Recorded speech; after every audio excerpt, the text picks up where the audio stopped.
Hi friends, welcome back to my channel. আজকে আবার চলে এসেছি একটা নতুন ইয়ারিং মেকিং এর ভিডিও নিয়ে। এখানে আমি দুটো গোল্ডেন ইয়ারিংস নিয়ে নিয়েছি।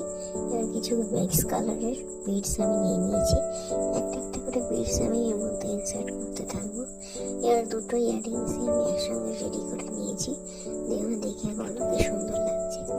এবার রিংসের মধ্যে আমি মাঝখানে ঠিক মাঝামাঝি জায়গায় আমি একটা ছোট্ট ঝুমকো অ্যাড করছি।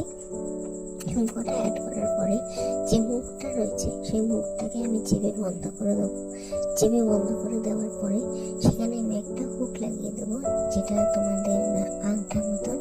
তাতে তোমাদের যেটা ঝুমকোটা আছে ওটাকে ঝুলিয়ে পড়তে দেখতে ভালো লাগবে। আমার ইয়ারিংসটা তৈরি হয়ে গেছে। একই রকম আমি দুটো ইয়ারিংসই তৈরি করে নিয়েছি। আই হোপ তোমাদের ভালো লাগছে আমার ভিডিওগুলো। তো আমার চ্যানেলটাকে সাবস্ক্রাইব করো, আমার ভিডিওগুলোকে লাইক করো।